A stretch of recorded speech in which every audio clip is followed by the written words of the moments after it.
Assalamualaikum warahmatullahi wabarakatuh, anak-anakku sekalian.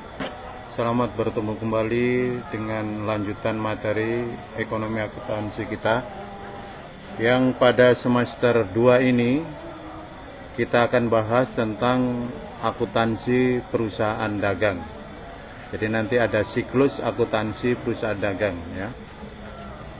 Nah, apa itu perusahaan dagang? Perusahaan dagang adalah perusahaan yang kegiatan utamanya adalah membeli barang dagangan, kemudian menjual kembali barang dagangan tersebut tanpa merubah bentuk barang. Jadi itu adalah pengertian dari perusahaan dagang. Kenapa kita jelaskan dulu perusahaan dagang sebelum kita jelaskan akuntansi perusahaan dagang? Karena ada beberapa hal anak-anak yang membedakan antara perusahaan dagang dan perusahaan jasa, sehingga kita akan tahu karakteristik atau ciri-ciri khusus dari perusahaan dagang, karena sangat berbeda dengan perusahaan jasa. Oke, kita lanjutkan saja. Apa itu karakteristik atau ciri khusus dari perusahaan dagang? Tadi sudah saya jelaskan pengertian perusahaan dagang, yaitu kegiatan utamanya melakukan pembelian dan penjualan barang dagangan tanpa mengubah bentuk barang tersebut. Contoh toko buku, toko perlengkapan ATK, UD sembako, toko elektronik dan sebagainya.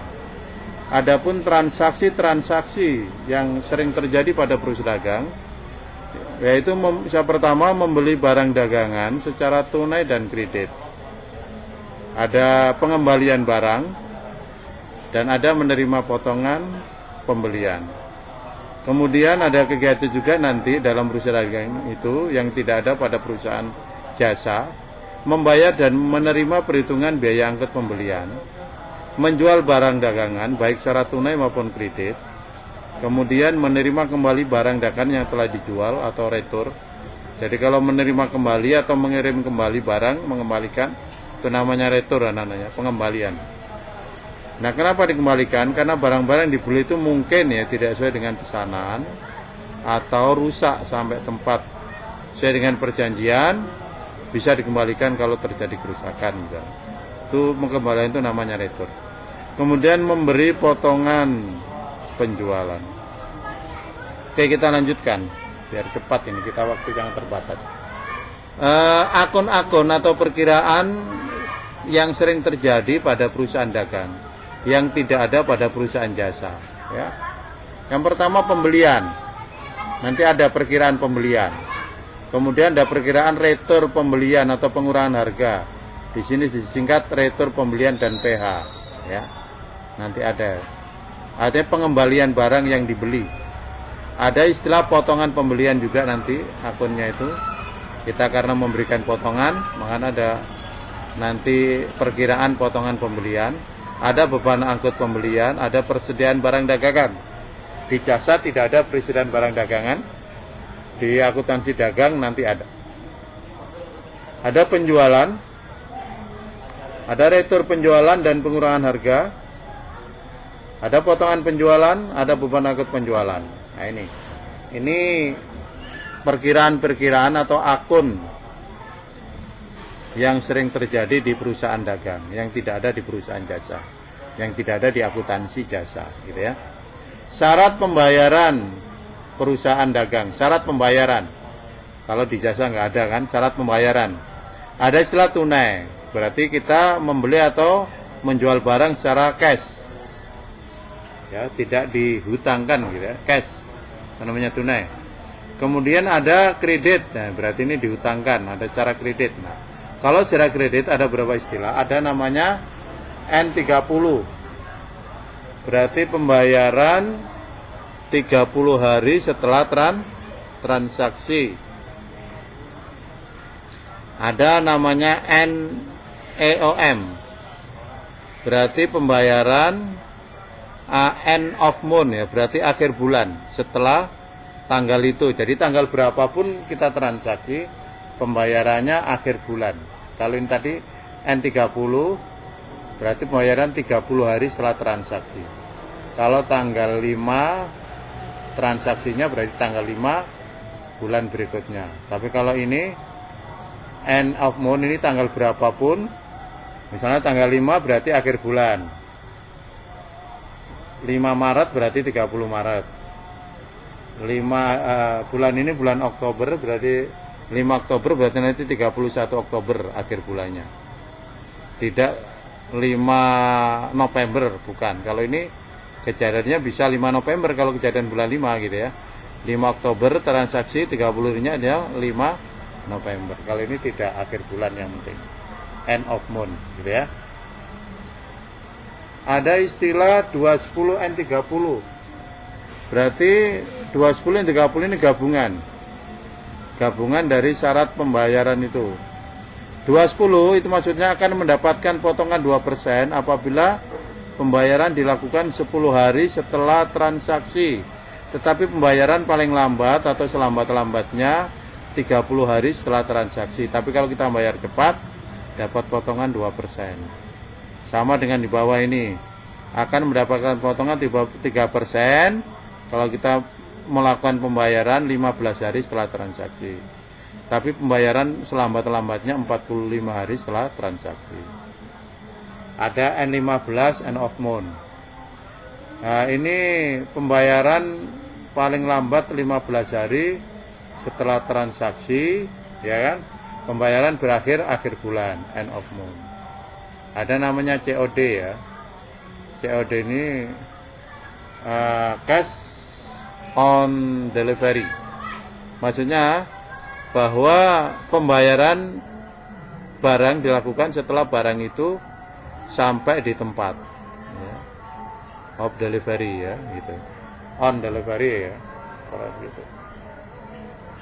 COD istilahnya. Ini sering orang kita kalau delivery pesan-pesan itu ada COD istilahnya. Barang sampai ke tempat kita harus bayar. Ada FOB shipping point. Ini syarat penyerahan barang. FOB shipping point maksudnya bahwa ongkos pengiriman barang ditanggung oleh pihak pembeli. Jadi di sini penjual itu bebas, semua yang nanggung pembeli.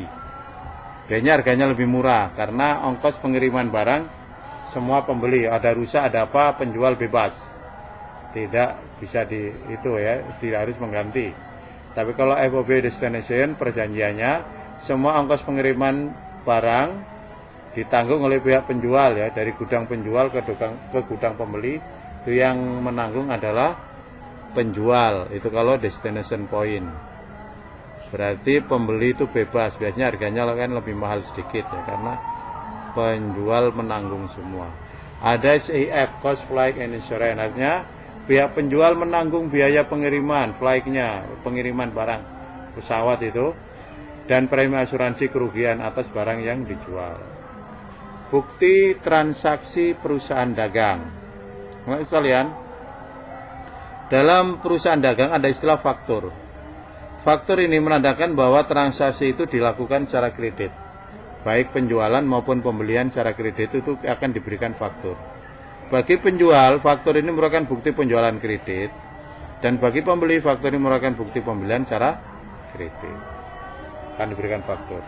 Ada nota kredit. Nota kredit, pihak penjual akan membuat bukti pengembalian barang yang dijual, yaitu nota kredit. Ini pihak penjual ya akan membuat bukti pengembalian barang yang dijual, yaitu nota kredit. Bagi penjual, bukti ini menjadi bukti penerimaan kembali barang yang dijual oleh bagi pembeli, menjadi bukti pengiriman kembali barang yang dikembalikan tadi itu. Ya mungkin karena rusak, atau bisa juga karena tidak sesuai dengan pesanan. Oke, ada istilah nota kontan. Kalau kita transaksi melakukan dengan pembayaran langsung, itu istilahnya nota kontan. Tunai, pembayaran dilakukan pada saat penyerahan barang. Bagi pembeli, nota ini sebagai bukti pembayaran, dan bagi penjual, nota ini menjadi bukti penerimaan uang. Ada istilah bukti kas keluar. Bukti ini mencatat setiap pengeluaran uang tunai oleh perusahaan. Ada bukti memorial. Bukti ini dibuat untuk menulis atau menyatakan bahwa perusahaan telah melakukan transaksi keuangan lainnya. Tetapi transaksi itu tidak bisa dicatat di kelompok yang atas tadi, 4 macam tadi ya. Maka ada pencatatan tersendiri, itu memo, namanya memorial ya. Contohnya misalnya terjadi retur penjualan, retur pembelian, penyusutan aktiva tetap, koreksi kesalahan dan lain sebagainya, itu akan dicatat di bukti memorial. Anak-anakku sekalian, untuk mengawali akuntansi dagang itu kita sampai di bukti ini dulu. Nanti akan kita lanjutkan materinya pada jurnal khusus perusahaan dagang. Ya, jadi ada jurnal pembelian, ada jurnal penjualan, ada jurnal penerimaan kas, pengeluaran kas, jurnal umum.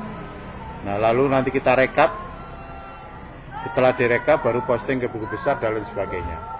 Kalau sekalian hanya sampai di sini materi yang dapat Bapak sampaikan. Untuk tugasnya hari ini cukup merangkum ya anak-anak ya. Merangkum materi dari awal tadi yang perusahaan dagang itu. Mulai dari pengertian, karakteristiknya ya. Nanti bisa dilihat lagi itu dirangkum kembali. Pengertian, karakteristiknya ya kan. Kemudian ada transaksi yang terjadi, ada perkiraan-perkiraan, ini tolong dicatat kembali supaya untuk teori, punya teori. Baru nanti tugas berikutnya adalah supaya minggu depan kita lancar.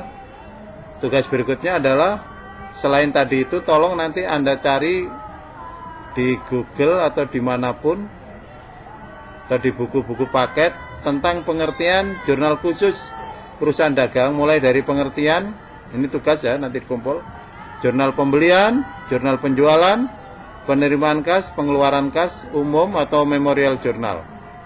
Tuh, ada 5 macam ini, tolong dilihat pengertiannya dan contoh soalnya. Nanti baru minggu depan itu kita bahas. Tapi tolong nanti dikerjakan dulu dan difoto ya, dikumpul, dikirim ke WA grup khusus ekonomi di kelas Anda. Secepatnya seperti biasa, pengiriman lebih cepat, nilainya akan lebih bagus ya. Jadi tidak usah perintah kapan dikumpul Pak, kapan dikumpul. Wah itu tolong ya. Terima kasih atas perhatiannya. Kita akan ketemu pada pertemuan minggu depan, materi berikutnya. Terima kasih. Assalamualaikum warahmatullahi wabarakatuh.